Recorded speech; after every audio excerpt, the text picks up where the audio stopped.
Chapter 12, The Cosmos, The Microcosm, delivered in New York, 26 January 1896. The human mind naturally wants to get outside, to peer out of the body, as it were, through the channels of the organs. The eye must see, the ear must hear, the senses must sense the external world. And naturally, the beauties and sublimities of nature captivate the attention of man first. The first questions that arose in the human soul were about the external world. The solution of the mystery was asked of the sky, of the stars, of the heavenly bodies, of the earth, of the rivers, of the mountains, of the ocean, and in all ancient religions we find traces of how the groping human mind at first caught at everything external. There was a river god, a sky god, a cloud god, a rain god, everything external, all of which we now call the powers of nature, became metamorphosed, transfigured into wills, into gods, into heavenly messengers. As the question went deeper and deeper, these external manifestations failed to satisfy the human mind, and finally the energy turned inward, and the question was asked of man's own soul.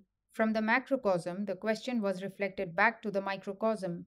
From the external world, the question was reflected to the internal. From analyzing the external nature, man is led to analyze the internal. This questioning of the internal man comes with a higher state of civilization, with a deeper insight into nature, with a higher state of growth. The subject of discussion this afternoon is this internal man. No question is so near and dear to man's heart as that of the internal man. How many millions of times, in how many countries has this question been asked?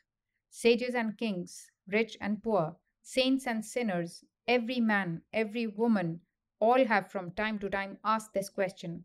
Is there nothing permanent in this evanescent human life? Is there nothing, they have asked, which does not die away when this body dies? Is there not something living when this frame crumbles into dust? Is there not something which survives the fire which burns the body into ashes? And if so, what is its destiny? Where does it go? Whence did it come? These questions have been asked again and again, and so long as this creation lasts, so long as there are human brains to think, this question will have to be asked. Yet, it is not that the answer did not come. Each time the answer came, and as time rolls on, the answer will gain strength more and more. The question was answered once for all thousands of years ago, and through all subsequent time it is being restated, re-illustrated, made clearer to our intellect. What we have to do, therefore, is to make a restatement of the answer. We do not pretend to throw any new light on those all-absorbing problems, but only to put before you the ancient truth in the language of modern times, to speak the thoughts of the ancients in the language of the moderns, to speak the thoughts of the philosophers in the language of the people, to speak the thoughts of the angels in the language of man, to speak the thoughts of God in the language of poor humanity, so that man will understand them, for the same divine essence from which the ideas emanated is ever present in man, and therefore he can always understand them. I am looking at you. How many things are necessary for this vision? First, the eyes. For if I am perfect in every other way and yet have no eyes, I shall not be able to see you. Secondly, the real organ of vision. For the eyes are not the organs. They are but the instruments of vision, and behind them is the real organ, the nerve center in the brain. If that center be injured, a man may have the clearest pair of eyes, yet he will not be able to see anything. So it is necessary that this center, or the real organ, be there. Thus with all our senses. The external ear is but the instrument for carrying the vibration of sound inward to the center. Yet that is not sufficient. Suppose in your library you are intently reading a book, and the clock strikes, yet you do not hear it. The sound is there, the pulsations in the air are there, the ear and the center are also there, and these vibrations have been carried through the ear to the center, and yet you do not hear it. What is wanting? The mind is not there. Thus we see that the third thing necessary is that the mind must be there. First the external instruments, then the organ to which this external instrument will carry the sensation, and lastly the organ itself must be joined to the mind. When the mind is not joined to the organ and the ear may take the impression, and yet we shall not be conscious of it. The mind too is only the carrier. It has to carry the sensation still forward. and present it to the intellect. The intellect is the determining faculty and decides upon what is brought to it. Still, this is not sufficient. The intellect must carry it forward and present the whole thing before the ruler in the body, the human soul, the king on the throne. Before him, this is presented, and then from him comes the order what to do or what not to do. And the order goes down in the same sequence to the intellect, to the mind, to the organs, and the organs convey it to the instruments, and the perception is complete. The instruments are in the external body, the gross body of man, but the mind and the intellect are not. They are in what is called in Hindu philosophy the finer body, and what in Christian theology you read of as the spiritual body of man. Finer, very much finer than the body, and yet not the soul. This soul is beyond them all. The external body perishes in a few years. Any simple cause may disturb and destroy it. The finer body is not so easily perishable, yet it sometimes degenerates, and at other times becomes strong. We see how in the old man the mind loses its strength, how when the body is vigorous, the mind becomes vigorous, how various medicines and drugs affect it, how everything external acts on it, and how it reacts on the external world. Just as the body has its progress and decadence, so also has the mind, and therefore the mind is not the soul, because the soul can neither decay nor degenerate. How can we know that? How can we know that there is something behind this mind? Because knowledge which is self illuminating and the basis of intelligence cannot belong to dull, dead matter. Never was seen any gross matter which had intelligence as its own essence. No dull or dead matter can illumine itself. It is intelligence that illumines all matter. This hall is here only through intelligence because, as a hall, its existence would be unknown unless some intelligence built it. This body is not self luminous. If it were, it would be so in a dead man also. Neither can the mind nor the spiritual body be self luminous. They are not of the essence of intelligence. That which is self luminous cannot decay. The luminosity of that which shines through a borrowed light comes and goes. But that which is light itself, what can make that come and go, flourish and decay? We see that the moon waxes and wanes because it shines through the borrowed light of the sun. If a lump of iron is put into the fire and made red hot, it glows and shines, but its light will vanish because it is borrowed. So, decadence is possible only of that light which is borrowed and is not of its own essence. Now we see that the body, the external shape, has no light as its own essence, is not self luminous, and cannot know itself, neither can the mind. Why not? Because the mind waxes and wanes, because it is vigorous at one time and weak at another, because it can be acted upon by anything and everything. Therefore, the light which shines through the mind is not its own. Whose is it then? It must belong to that which has it as its own essence, and as such can never decay or die, never become stronger or weaker. It is self luminous, it is luminosity itself. It cannot be that the soul knows, it is knowledge. It cannot be that the soul has existence, but it is existence. It cannot be that the soul is happy, it is happiness itself. That which is happy has borrowed its happiness, that which has knowledge has received its knowledge, and that which has relative existence has only a reflected existence. Wherever there are qualities, these qualities have been reflected upon the substance. But the soul has not knowledge, existence, and blessedness as its qualities. They are the essence of the soul. Again, it may be asked, why shall we take this for granted? Why shall we admit that the soul has knowledge, blessedness, existence as its essence and has not borrowed them? It may be argued, why not say that the soul's luminosity, the soul's blessedness, the soul's knowledge are borrowed in the same way as the luminosity of the body is borrowed from the mind? The fallacy of arguing in this way will be that there will be no limit. From whom were these borrowed? If we say from some other source, the same question will be asked again. So at last we shall have to come to one who is self luminous. To make matters short, then, the logical way is to stop where we get self luminosity and proceed no further. We see then that this human being is composed first of this external covering, the body, secondly, the finer body consisting of mind, intellect, and egoism. Behind them is the real self of man. We have seen that all the qualities and power of the gross body are borrowed from the mind, and the mind, the finer body, borrows its powers and luminosity from the soul, standing behind. A great many questions now arise about the nature of this soul. If the existence of the soul is drawn from the argument that it is self luminous, that knowledge, existence, blessedness are its essence, it naturally follows that this soul cannot have been created. A self luminous existence, independent of any other existence, could never have been the outcome of anything. It always existed.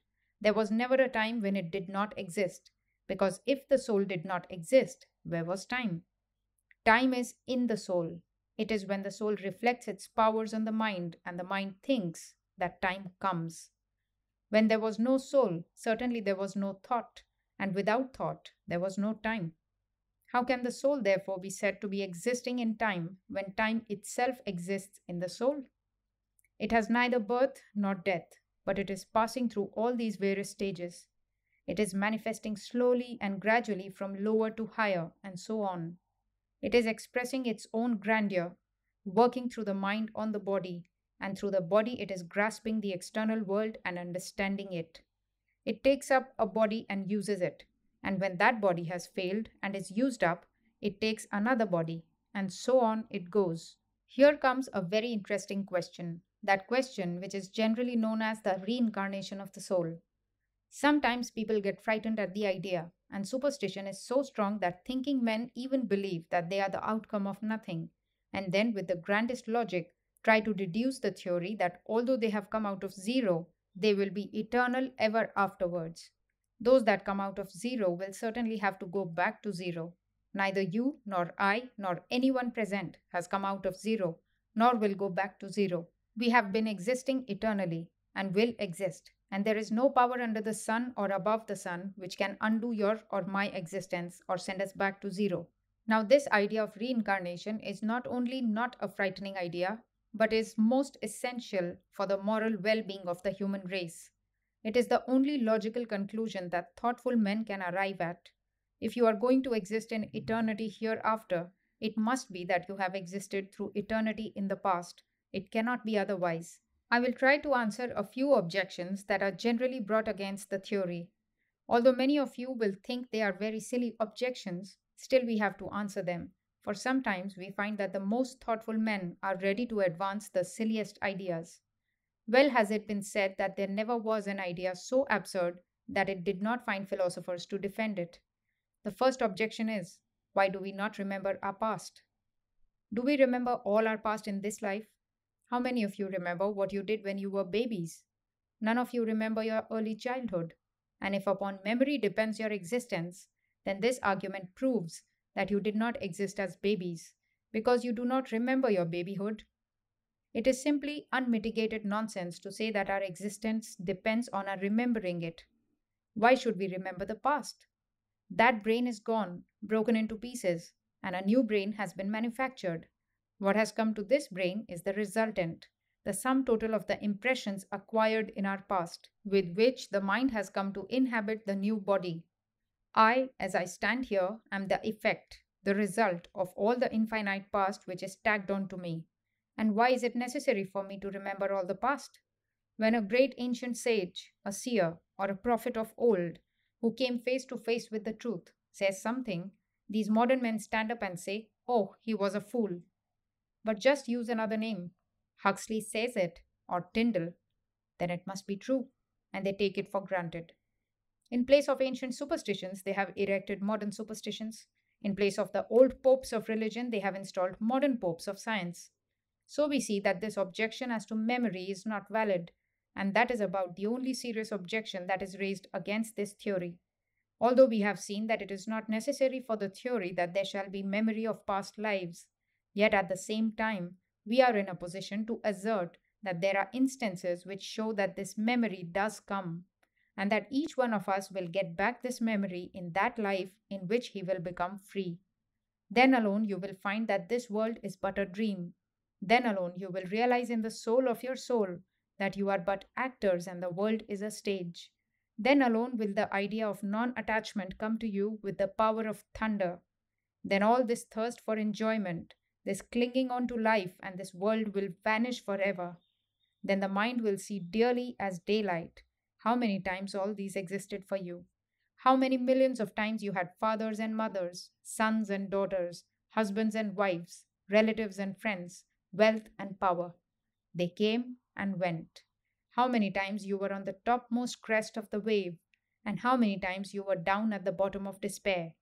When memory will bring all these to you, then alone will you stand as a hero and smile when the world frowns upon you. Then alone will you stand up and say, I care not for thee even. O death, what terrors hast thou for me? This will come to all. Are there any arguments, any rational proofs for this reincarnation of the soul? So far, we have been giving the negative side, showing that the opposite arguments to disprove it are not valid. Are there any positive proofs? There are, and most valid ones too. No other theory except that of reincarnation accounts for the wide divergence that we find between man and man in their powers to acquire knowledge. First, let us consider the process by means of which knowledge is acquired. Suppose I go into the street and see a dog. How do I know it is a dog? I refer it to my mind, and in my mind are groups of all my past experiences, arranged and pigeonholed, as it were. As soon as a new impression comes, I take it up and refer it to some of the old pigeonholes. And as soon as I find a group of the same impressions already existing, I place it in that group, and I am satisfied. I know it is a dog because it coincides with the impressions already there. When I do not find the cognates of this new experience inside, I become dissatisfied. When, not finding the cognates of an impression, we become dissatisfied, this state of the mind is called ignorance. But when finding the cognates of an impression already existing, we become satisfied. This is called knowledge. When one apple fell, men became dissatisfied. Then gradually they found out the group. What was the group they found? That all apples fell. So they called it gravitation. Now we see that without a fund of already existing experience, any new experience would be impossible, for there would be nothing to which to refer the new impression. So, if, as some of the European philosophers think, a child came into the world with what they call tabula rasa, such a child would never attain to any degree of intellectual power because he would have nothing to which to refer his new experiences. We see that the power of acquiring knowledge varies in each individual, and this shows that each one of us has come with his own fund of knowledge. Knowledge can only be got in one way, the way of experience. There is no other way to know. If we have not experienced it in this life, we must have experienced it in other lives. How is it that the fear of death is everywhere? A little chicken is just out of an egg, and an eagle comes, and the chicken flies in fear to its mother. There is an old explanation. I should hardly dignify it by such a name. It is called instinct. What makes that little chicken just out of the egg afraid to die? How is it that as soon as a duckling hatched by a hen comes near water, it jumps into it and swims? It never swam before, nor saw anything swim. People call it instinct. It is a big word, but it leaves us where we were before. Let us study this phenomenon of instinct. A child begins to play on the piano. At first, she must pay attention to every key she is fingering, and as she goes on and on for months and years, the playing becomes almost involuntary, instinctive. What was first done with conscious will does not require later on an effort of the will. This is not yet a complete proof. One half remains, and that is that almost all the actions which are now instinctive can be brought under the control of the will. Each muscle of the body can be brought under control. This is perfectly well known. So the proof is complete by this double method. That what we now call instinct is degeneration of voluntary actions. Therefore, if the analogy applies to the whole of creation, if all nature is uniform, then what is instinct in lower animals, as well as in men, must be the degeneration of will. Applying the law we dwelt upon under macrocosm that each involution presupposes an evolution, and each evolution an involution, we see that instinct is involved reason. What we call instinct in men or animals must therefore be involved, degenerated, voluntary actions, and voluntary actions are impossible without experience. Experience started that knowledge, and that knowledge is there. The fear of death, the duckling taking to the water, and all involuntary actions in the human being which have become instinctive are the results of past experiences. So far, we have proceeded very clearly, and so far, the latest science is with us. But here comes one more difficulty. The latest scientific men are coming back to the ancient sages, and as far as they have done so, there is perfect agreement. They admit that each man and each animal is born with a fund of experience, and that all these actions in the mind are the result of past experience. But what, they ask, is the use of saying that that experience belongs to the soul? Why not say it belongs to the body and the body alone? Why not say it is hereditary transmission? This is the last question. Why not say that all the experience with which I am born is the resultant effect of all the past experience of my ancestors? The sum total of the experience from the little protoplasm up to the highest human being is in me, but it has come from body to body in the course of hereditary transmission. Where will the difficulty be? This question is very nice, and we admit some part of this hereditary transmission. How far? As far as furnishing the material. We, by our past actions, conform ourselves to a certain birth in a certain body, and the only suitable material for that body comes from the parents who have made themselves fit to have that soul as their offspring. The simple hereditary theory takes for granted the most astonishing proposition without any proof that mental experience can be recorded in matters, that mental experience can be involved in matter. When I look at you in the lake of my mind, there is a wave. That wave subsides, but it remains in the fine form, as an impression. We understand a physical impression remaining in the body. But what proof is there for assuming that the mental impression can remain in the body since the body goes to pieces? What carries it? Even granting it were possible for each mental impression to remain in the body, that every impression, beginning from the first man down to my father, was in my father's body, how could it be transmitted to me? Through the bioplasmic cell? How could that be? Because the father's body does not come to the child in toto. The same parents may have a number of children. Then, from this theory of hereditary transmission, where the impression and the impressed, that is to say, material, are one, it rigorously follows that by the birth of every child, the parents must lose a part of their own impressions. Or if the parents should transmit the whole of their impressions, then after the birth of the first child, their minds would be a vacuum.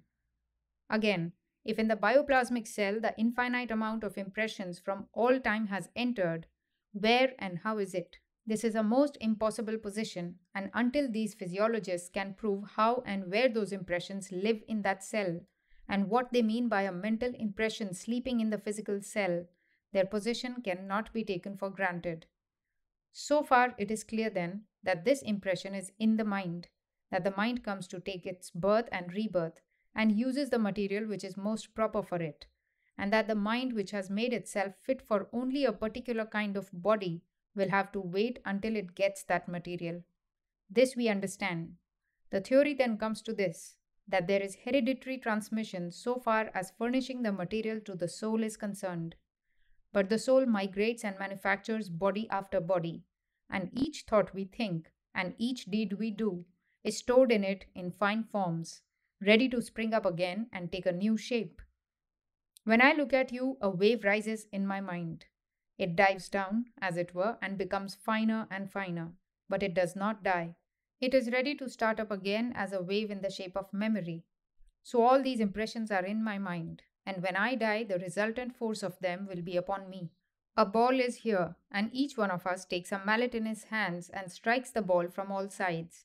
The ball goes from point to point in the room, and when it reaches the door, it flies out. What does it carry out with it? The resultant of all these blows. That will give it its direction. So, what directs the body when the body dies? The resultant, the sum total of all the works it has done, of the thoughts it has thought. If the resultant is such that it has to manufacture a new body for further experience, it will go to those parents who are ready to supply it with suitable material for that body. Thus, from body to body it will go, sometimes to a heaven and back again to earth, becoming man or some lower animal. This way it will go on until it has finished its experience and completed the circle. It then knows its own nature, knows what it is, and ignorance vanishes. Its powers become manifest. It becomes perfect. No more is there any necessity for the soul to work through physical bodies. nor is there any necessity for it to work through finer or mental bodies. It shines in its own light and is free, no more to be born, no more to die. We will not go now into the particulars of this, but I will bring before you one more point with regard to this theory of reincarnation. It is the theory that advances the freedom of the human soul. It is the one theory that does not lay the blame of all our weakness upon somebody else, which is a common human fallacy. We do not look at our own faults. The eyes do not see themselves, they see the eyes of everybody else. We human beings are very slow to recognize our own weakness, our own faults, so long as we can lay the blame upon somebody else. Men in general lay all the blame of life on their fellow men, or, failing that, on God, or they conjure up a ghost and say it is fate. Where is fate, and who is fate? We reap what we sow. We are the makers of our own fate. None else has the blame, none has the praise. The wind is blowing, those vessels whose sails are unfurled catch it, and go forward on their way. But those which have their sails furled do not catch the wind. Is that the fault of the wind? Is it the fault of the merciful Father, whose wind of mercy is blowing without ceasing, day and night, whose mercy knows no decay? Is it His fault that some of us are happy and some unhappy? We make our own destiny. His sun shines for the weak as well as for the strong. His wind blows for saint and sinner alike. He is the Lord of all, the Father of all, merciful and impartial. Do you mean to say that He, the Lord of creation, looks upon the petty things of our life in the same light as we do? What a degenerate idea of God that would be! We are like little puppies, making life and death struggles here, and foolishly thinking that even God Himself will take it as seriously as we do. He knows what the puppy's play means. Our attempts to lay the blame on Him, making Him the punisher and the rewarder, are only foolish. He neither punishes nor rewards any. His infinite mercy is open to everyone, at all times, in all places, under all conditions, unfailing, unswerving. Upon us depends how we use it. Upon us depends how we utilize it. Blame neither man, nor God, nor anyone in the world. When you find yourselves suffering, blame yourselves and try to do better. This is the only solution of the problem. Those that blame others, and alas, the number of them is increasing every day, are generally miserable with helpless brains. They have brought themselves to that pass through their own mistakes and blame others. But this does not alter their position. It does not serve them in any way.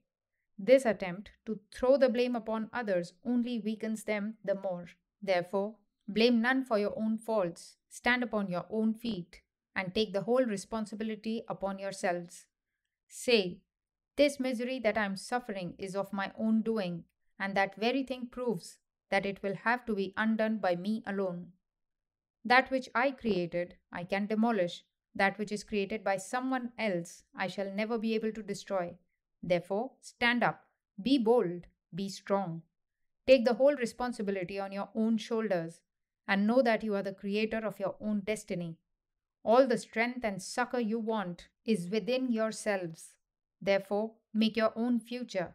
Let the dead past bury its dead. The infinite future is before you, and you must always remember that each word, thought, and deed lays up a store for you, and that as the bad thoughts and bad works are ready to spring upon you like tigers, so also there is the inspiring hope that the good thoughts and good deeds are ready with the power of 100,000 angels to defend you always and forever.